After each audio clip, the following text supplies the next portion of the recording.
للہ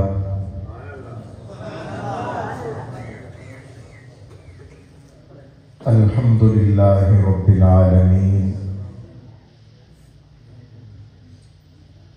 والصلاة والسلام على سید الانبیاء والمرسلین وعلى آلہ واصحابہ ومن تبعهم اجمعین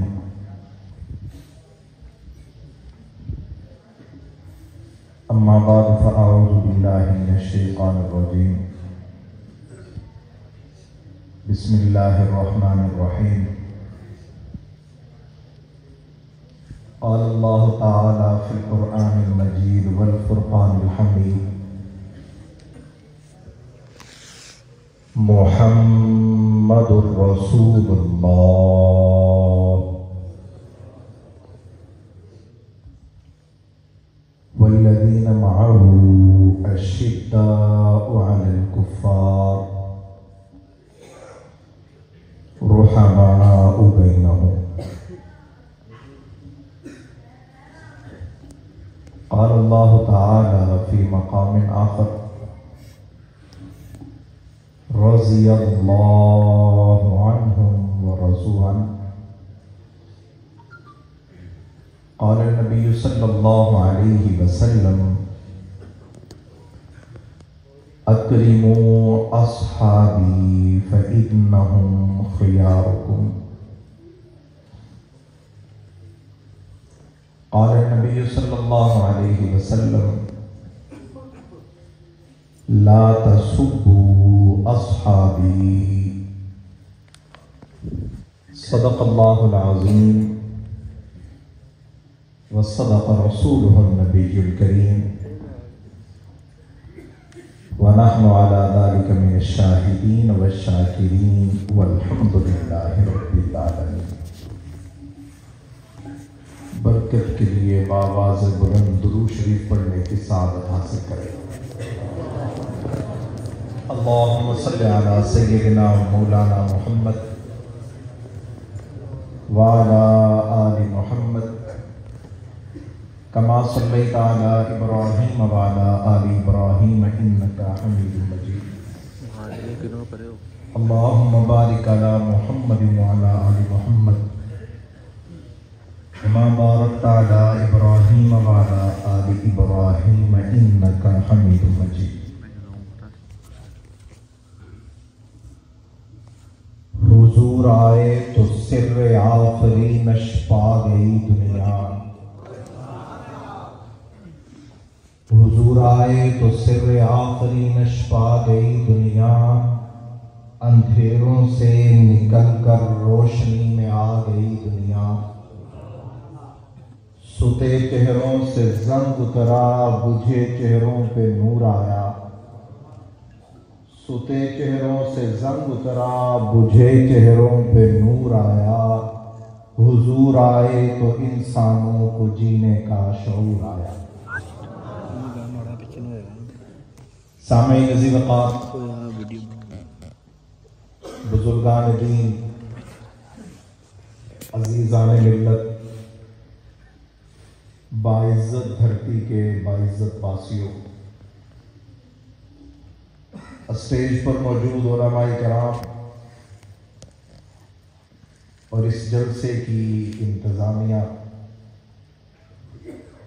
اللہ رب العزت اور میرے بعد بھی آپ بڑا علمی روحانی خطاب سماعت فرمائیں گے۔ میں اپنی چند باتیں عرض کر کے آپ سے اجازت چاہوں گا۔ دعا ہے خالق لم یزل حق سچ کہنے کی توفیق عطا فرمائے، اور اس کے بعد ہم سب کو اس پر عمل پیرا ہونے کی بھی توفیق عطا فرمائے۔ سامعین عزیز وقار، ایک ہے محمد الرسول اللہ صلی اللہ علیہ وسلم کی ذات مبارک۔ اللہ رب العزت نے محمد الرسول اللہ صلی اللہ علیہ وسلم کو دو قسم کی صفات عطا کی ہیں۔ ایک حضور کی ذات ہے، دوسری حضور کی صفات ہے۔ حضور کی ذات بھی برکت والی ہے اور حضور کی صفات بھی برکت والی ہے۔ آپ علیہ الصلوۃ والسلام نے ایک موقع پر یہ حدیث مبارکہ ارشاد فرمائی، حب اللہ، اللہ سے محبت کرو۔ تو پھر سوال پیدا ہوتا ہے کہ رب سے محبت کس وجہ سے کی جائے؟ تو حضور نے اس کا جواب بھی ارشاد فرمایا، رب سے محبت اس وجہ سے کرو کیونکہ وہ زمین کا سینہ چیر کر آپ گندم کا دانہ ایک ڈالیں وہ 100 بنا کر آپ کو دیتا ہے، تمہارا پیٹ پالتا ہے، اس لیے رب سے محبت کرو۔ وہ زمین میں سے معدنیات کو نکال کر، لوہے کو نکال کر، پھر لوہے کو نرم کرنے کا طریقہ سکھا کر آپ کو اس کے ساتھ روزگار وابستہ کر کے آپ کے گھر کو چلاتا ہے، اس لیے رب سے محبت کرو۔ وہ عرب کے ریت زاروں میں سونے کو نکال کر پھر سونے کے زیورات بنا کر آپ کے گھر میں آپ کے گھر والوں کو خوبصورت بنا دے، اس کے ذریعے لوگوں کا روزگار چلا دے، اس وجہ سے محبت کرو۔ پھر حضور نے اس حدیث میں آگے ارشاد فرمایا کہ مجھ سے بھی محبت کرو، احبونی، یا رسول اللہ رب سے تو محبت اس وجہ سے ہے کہ رب ہمارے پیٹ کو پالتا ہے، ایک پتلی چادر کے نیچے وہ اناج کو رکھتا ہے، وہ ہمارے ذریعہ معاش کی، ہمیں اس نے پیدا کیا ہے، ایک کن کہہ کر اس نے پیدا کیا، جب ہم کچھ نہ تھے اس نے سب کچھ بنا دیا، اس وجہ سے ہم اللہ سے محبت کرتے ہیں۔ آپ سے محبت کس بات کی ہے؟ تو رسول اللہ نے آگے فرما دیا، احبونی لحب اللہ، مجھ سے اس وجہ سے محبت کرو کہ وہ رب بھی مجھ سے محبت کرتا ہے۔ سامنے نسی وقات میں نے عرض کی کہ حضور کی 2 قسم کی صفات ہے، ایک حضور کی ذات ہے، دوسری حضور کی صفت ہے۔ حضور کی صفات ہے، حضور اپنی ذات کے ساتھ، اپنے وجود کے ساتھ، اپنے چہرے کے ساتھ، اپنے جسم کے ساتھ، اپنے ہاتھوں کے ساتھ، اپنے لبوں کے ساتھ، اپنی آنکھوں کے ساتھ جو ہستی میں موجود تھے، یہ حضور کی ذات ہے۔ حضور کی صفات کیا ہے؟ حضور پہ قرآن نازل ہوا، یہ حضور کی صفت ہے۔ حضور خاتم النبیین ہے، یہ حضور کی صفت ہے۔ حضور رحمت للعالمین ہے، یہ حضور کی صفت ہے۔ یہ ساری حضور کی صفات ہے۔ اب اللہ رب العزت نے حضور سے محبت کی ہے، تو جس سے محبت کی جائے اس کی بھی حفاظت کی جاتی ہے۔ مثال کے طور پر آپ گاؤں میں رہنے والے لوگ ہیں، آپ کے ہاں یہ بات بڑی چلتی ہے کہ میاں صاحب تسی ہوں خود ڈیرے تے آ گئے ہو تے گل ختم، آپ خود چل کر آ گئے، تیری سفید داڑھی کا آیا، تو آ گیا، ایم پی آ گیا، ایم ایل اے آ گیا، افسر آ گیا، اب بات ختم۔ یہاں پر عزت کی گئی ہے اس کی ذات کی، اس کے آنے کا لحاظ رکھا گیا ہے، اور اسی لحاظ کو رکھنا یہ ہے کہ بھائی تیری ذات کا خیال کیا ہے، جس کی وجہ سے ہم نے اپنا معاملہ ختم کر دیا۔ اور ایک کوئی بندہ آیا نہیں، اس کا رکا آیا ہے، اور رکا آنے پر افسر نے کام کر دیا ہے، تو یہ رکا اس کی صفت ہے، وہ خود نہیں گیا، لیکن اس کے رکے کو بھی عزت دی گئی۔ تو اسی طرح ایک ہے حضور کی ذات، دوسری ہے حضور کی صفات۔ درود شریف پڑھے، آگے بات شروع کرتے ہیں۔ اللہم صل علی محمد۔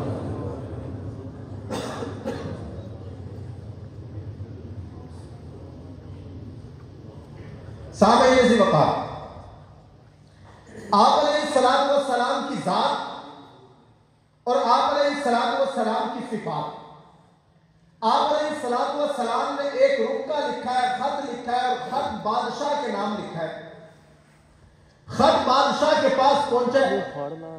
آپ علیہ السلام خود کوئی نہیں گئے، ایران کے بادشاہ کے پاس آپ علیہ السلام کا خط گیا ہے، اس نے خط جیسے ہی پڑھا تو اس نے خط کو پھاڑ دیا۔ اب خط کو پھاڑنے کے بعد اس نے توہین کی ہے لیکن نبی کی ذات کی نہیں کی، نبی کی صفت کی ہے۔ اس نے نبی کے پیغام کی ہے۔ اللہ نے زمانے کو گردش دی، حالات بدلے ہیں، تو یہ بادشاہ اپنے گھر میں سویا ہوا تھا، اس کے بیٹے نے آ کے بادشاہ کی گردن پہ تلوار رکھ کے بادشاہ کو مار دیا۔ صبح ہوئی، یہ تخت نشین ہو چکا ہے۔ تخت نشین ہونے کے بعد اس نے اپنے خان میں ہو وہ کوئی نہ آ جائے، اس نے سارے خاندان کے مردوں کو قتل کر دیا۔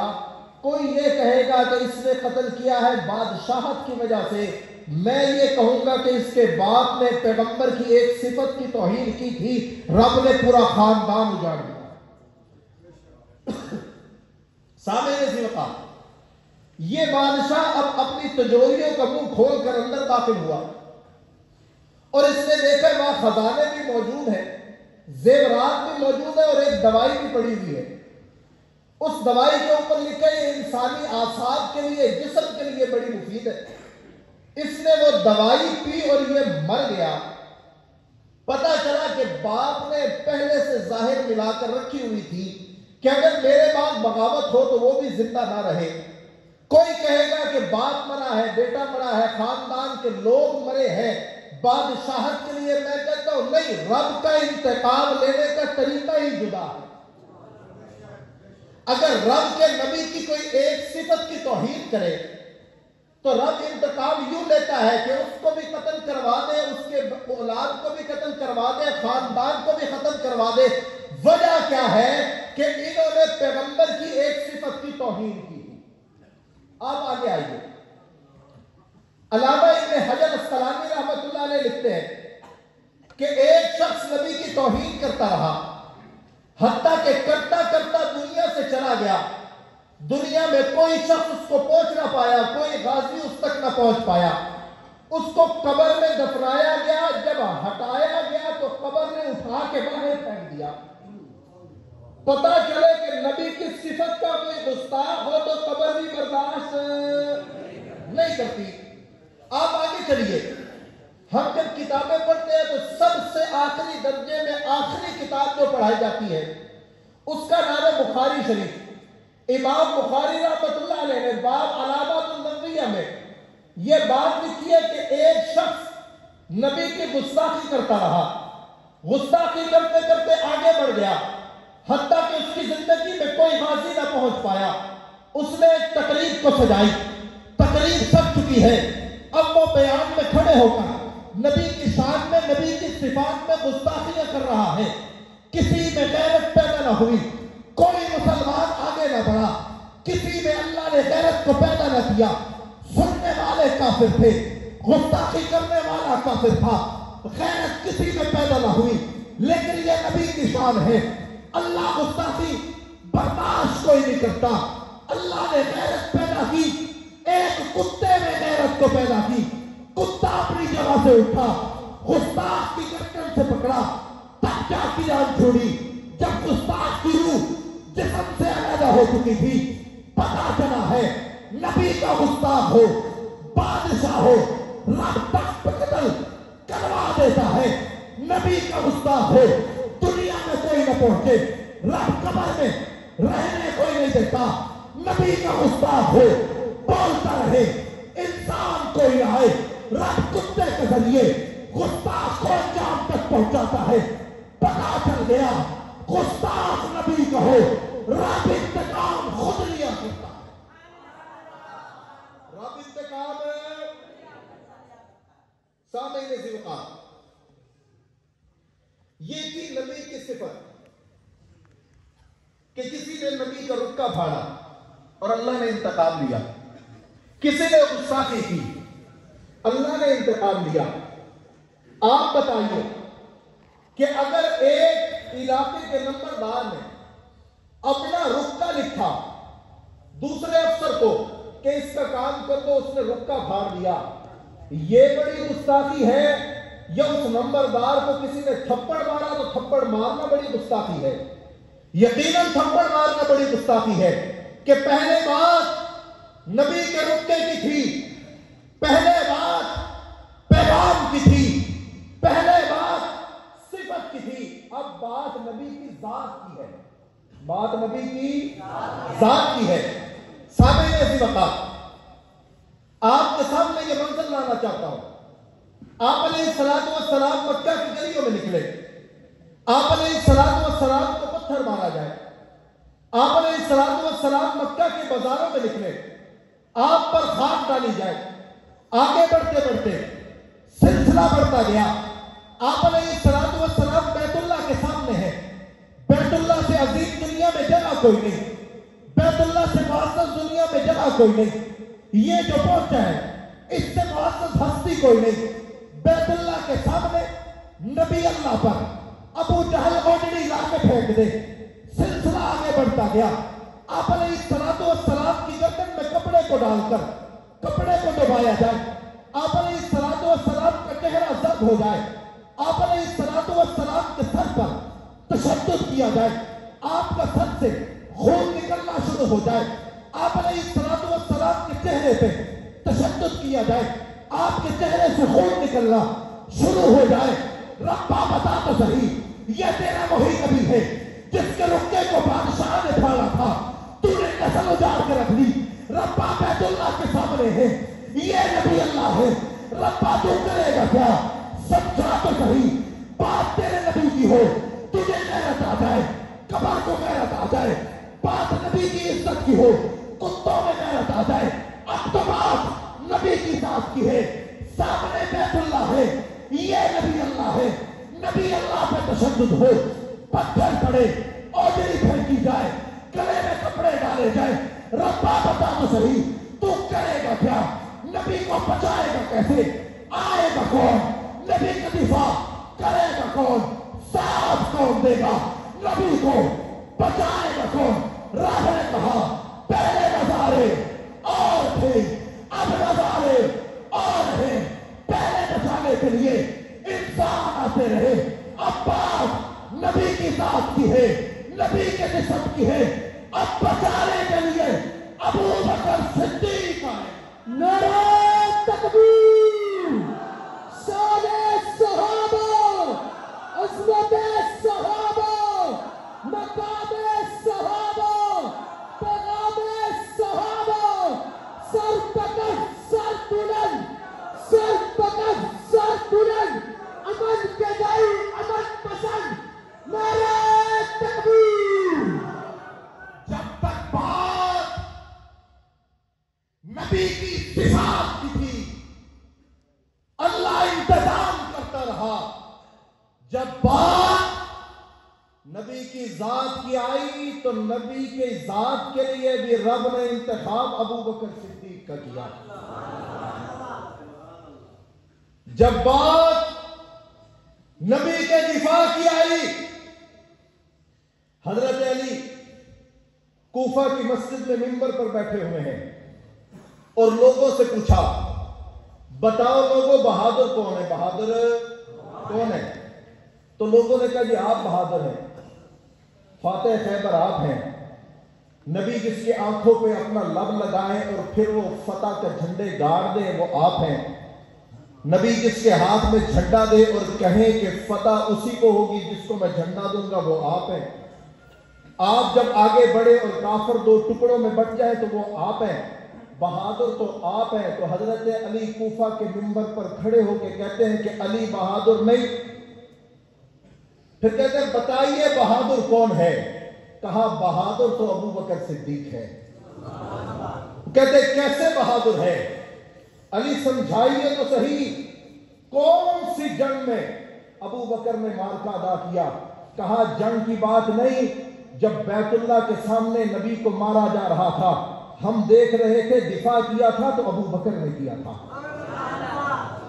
جب بیت اللہ کے سامنے نبی اللہ پہ تشدد ہو رہا تھا ہم میں بڑھنے کی ہمت نہ تھی. اس وقت اگر کسی نے ساتھ دیا تھا تو عائشہ کے بعد ابو بکر نے دیا تھا. جب نبی کی گردن میں کپڑا تھا اور اس کپڑے کو دبایا جا رہا تھا آپ علیہ الصلوۃ والسلام کی آنکھیں لال ہونے لگ گئی. آپ کا چہرہ لال ہونے لگ گیا. آپ کا سانس گھٹنے لگ گیا. اس وقت اگر کسی نے بچایا تھا تو وہ ابو بکر صدیق تھا. حضرت ابو بکر فرماتے کہ میں حضور کو بچانے کے لیے وہاں پر پہنچا، میں نے حضور کو بچا لیا، میں نے 4 لوگوں کو ادھر سے مارا، 4 کو دھکا دیا، حضور علیحدہ ہو گئے، میں اب اس غلغلے میں آ چکا ہوں، اب اس ہجوم میں پھنس چکا ہوں، اب نبی کی جگہ ابو بکر آ چکا ہے۔ سمجھ آ گئی، جو نبی کا دشمن ہے وہی ابو بکر کا دشمن ہے۔ جو کپڑا آپ علیہ الصلوۃ والسلام کی گردن میں تھا اب حضرت ابو بکر کی گردن میں ہے۔ جو مار آپ علیہ الصلوۃ والسلام کے لیے ہاتھ اٹھائے جا رہے تھے اب ابو بکر صدیق کو مارے جا رہے ہیں۔ حضرت ام سلمہ فرماتی ہے کہ جب ابو بکر صدیق کو گھر لایا گیا ہم نے سر پہ ہاتھ رکھا، ہم نے جہاں پر سر پہ ہاتھ لگایا بال جڑوں سمیت ہمارے ہاتھ میں آ گئے۔ ہم نے اپنے باپ کا چہرہ دیکھا تو ہر جگہ سے سوجا ہوا تھا، کہیں سے خون رس رہا تھا۔ ہم نے اپنے باپ کا سر دیکھا تو کئی جگہ سے پھٹا ہوا تھا، نرم ہو چکا تھا۔ بتا ابو بکر یہ مار کس لیے ہے؟ کہا پرواہ کوئی نہیں، اگر نبی کے لیے مارا ہے مسئلہ ہی کوئی نہیں، بتا تو صحیح تجھے مارا گیا، پیٹا گیا، تیرے سر کو نرم کر دیا گیا، بے ہوشی کی حالت میں بیت اللہ کے سامنے سے تجھے اٹھا کے لایا گیا، وجہ کیا تھی؟ ابو بکر نے کیا ہے؟ اگر بات نبی کی ہو ابو بکر کی جان عزیز کوئی نہیں، نبی کی جان عزیز ہے، نبی کی جان بچانے کے لیے ابو بکر کی 100 جانیں قربان کی جا سکتی ہے۔ اسی وجہ سے اعظم تارک نے کہا تھا 114 زخم جسم پہ کھائے جا سکتے ہیں، گولیاں جسم پہ لی جا سکتی ہے، 45 گولیوں سے جنازہ اٹھایا جا سکتا ہے، 7 سال کی قید برداشت کی جا سکتی ہے، 13 حملے برداشت کیے جا سکتے ہیں، راکٹ لانچر ہو، بم دھماکے ہو برداشت کیے جا سکتے ہیں۔ اگر ابو بکر نے نبی کا دفاع کیا تھا، اکیلے کیا تھا، اعظم تارک ہوگا اکیلا کرے گا، اسمبلی میں ہوگا اکیلا کرتا رہے گا، مر جائیں گے ابو بکر کا دفاع کرتے رہیں گے۔ نعرہ تکبیر، نعرہ رسالت، شان صحابہ، عظمت صحابہ، مقام صحابہ، پیغام صحابہ، نعرہ تکبیر۔ آپ بتائیں کہ جب بیت اللہ کے سامنے آپ علیہ الصلوۃ والسلام پر تشدد ہوا تو آپ کو بچانے کے لیے حضرت ابو بکر اپنے ساتھ تو 4 لوگ لے کر گئے تھے یا تنہا گئے تھے؟ تنہا گئے تھے، تنہا گئے تھے۔ تو آج اگر ہمیں یہ تانا دیا جائے کہ تم اکیلے ہو جاؤ گے، آج اگر ہمیں یہ کہا جائے کہ تم تو اکیلے ہو، ہمیں نہ سناؤ ابو بکر صدیق کو دیکھو، ہمیں نہ بتاؤ، ہمیں نہ سکھاؤ۔ اگر ابو بکر نے تنہا ہو کر نبی کا دفاع کیا تھا ہم بھی تنہا ہو کر نبی کا دفاع کریں گے انشاءاللہ، عطا اللہ شاہ کے طریقے پر کریں گے انشاءاللہ، اکیلے ہوں گے تب بھی چلیں گے، کفن ساتھ لے کر چلیں گے لیکن نبی کا دفاع کرتے رہیں گے انشاءاللہ۔ سامعین اسی وقت آج کا موضوع ہے صحابہ اور اہل بیت، صحابہ اور اہل بیت۔ اہل بیت کس کو کہتے ہیں؟ اہل بیت کس کو کہتے ہیں؟ ہمارے معاشرے میں ایک گروہ نے اہل بیت کا نام لے کر صرف چند افراد کو متعارف کروایا ہے۔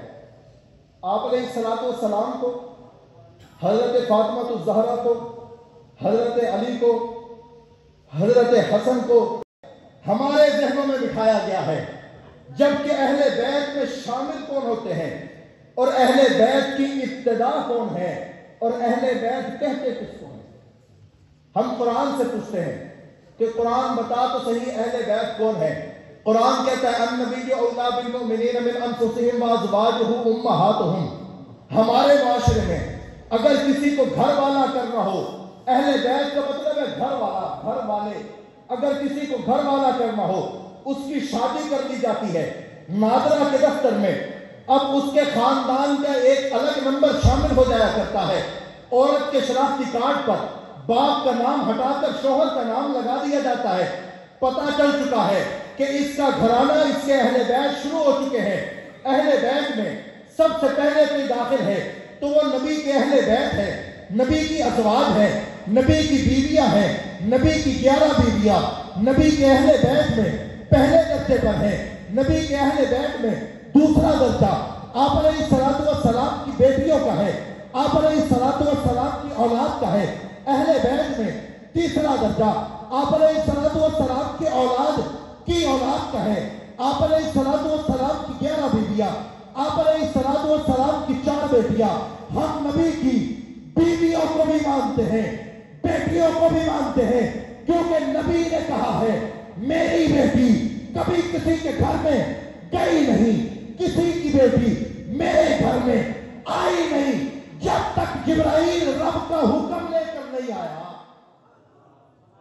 نبی کے اہل بیت میں پہلا درجہ نبی کی ازواج کا، کس کا بھائی؟ نبی کی بیویوں کا، نبی کی بیویوں کا۔ میں کوشش کرتا ہوں کہ آپ اس کو دہرائیں۔ نبی میں پہلا درجہ ازواج مطہرات کا، نبی کی بیویوں کا بھائی، اور حضور کی 11 بیویاں، کتنی بھائی؟ کتنی بھائی؟ حضور کی 11 بیویاں، 11 بیویوں میں سے 2 بیویاں ایسی ہیں جو نبی کی زندگی میں انتقال کر گئی، 11 بیویوں میں سے 2 بیویاں ایسی ہیں جن کے شوہروں نے طلاق دی تھی، نبی اپنے حرم میں لے کر آئے، 11 بیویوں میں سے 2 بیویاں ایسی ہیں جو باندیا غلام بن کر آئی تھی، نبی نے آزاد کیا اور اپنے حرم میں لیا۔ ان 11 بیویوں میں سے 10 بیویاں ایسی ہیں جو آئیں تو کوئی شوہر پہلے تھا، کوئی مرد پہلے تھا، صرف ایک آئی ہے، نبی کے حرم میں آئی ہے، کنواری آئی ہے، کوئی اور نہیں، ابو بکر صدیق کی بیٹی عائشہ صدیقہ آئی ہے۔ نبی کی 11 بیویاں بھائی، کتنی بھائی؟ یہ اہل بیت کا پہلا درجہ ہے۔ دوسرا درجہ آپ علیہ الصلوۃ والسلام کی اولاد۔ آپ کی اولاد کتنی ہے؟ آپ کی 4 بیٹیاں، آپ کے 3 بیٹے، تینوں بیٹوں کا انتقال بچپن میں ہو گیا، ان سے نسل آگے نہ بڑھی۔ آپ علیہ الصلوۃ والسلام کی 4 بیٹیاں، ہم نبی کی 4 بیٹیوں کو مانتے ہیں، اور نبی نے جہاں اپنی بیٹیاں دی ہم ان کو بھی مانتے ہیں۔ آپ علیہ الصلوۃ والسلام کی سب سے بڑی بیٹی حضرت زینب، ان کا نکاح حضرت ابو العاص سے ہوا، ہم زینب کو بھی مانتے ہیں۔ زینب جس گھر میں گئی ابو العاص کے گھر میں، ہم ابو العاص کو بھی مانتے ہیں، اور ابو العاص کے گھر میں زینب کے بطن سے نبی کے نواسے اور نواسی جو پیدا ہوئی ہم ان کو بھی مانتے ہیں۔ حضرت زینب کے بطن سے اللہ نے 2 بچے عطا کیے، بیٹے کا نام علی بن ابو العاص، بیٹی کا نام امامہ رکھا گیا۔ یہ کون امامہ ہے کہ جب سیدہ فاطمہ الزہرا دنیا سے رخصت ہونے لگی تو علی کو کہا، علی میرے مرنے کے بعد پریشان نہ ہونا کہ تیری خدمت کے لیے کون ہوگا، حسن و حسین کی تربیت کے لیے کون ہوگا، میری بڑی بہن کی بیٹی امامہ سے شادی کر لینا، وہ تجھے بھی سنبھال لے گی، حسن و حسین کی بھی تربیت کر دے گی۔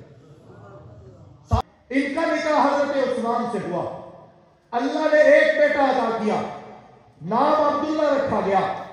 ان کا انتقال ہونے کے بعد انہی کی جگہ علیہ الصلوۃ والسلام نے حضرت ام کلثوم کا نکاح حضرت عثمان سے کیا، اللہ نے کوئی اولاد نہ دی، یہ دنیا سے رخصت ہو گئی۔ آپ علیہ الصلوۃ والسلام کی 4تھی بیٹی سیدہ فاطمہ الزہرا کا نکاح حضرت علی المرتضیٰ سے ہوا، اللہ نے علی کے گھر میں فاطمہ الزہرا کے بطن سے 6 بچے عطا کیے، 3 بیٹے عطا کیے، 3 بیٹیاں عطا کی۔ بیٹوں کا نام حضرت حسن، حضرت حسین، حضرت محسن، بیٹیوں کا نام زینب، رقیہ، ام کلثوم۔ بات یہ ہے میں نبی کی بیویوں کو تمام کو مانوں، نبی کی بیٹیوں کو تمام کو مانوں، نبی کی اولاد کو تمام کو مانوں، میں فاطمہ کو بھی مانوں،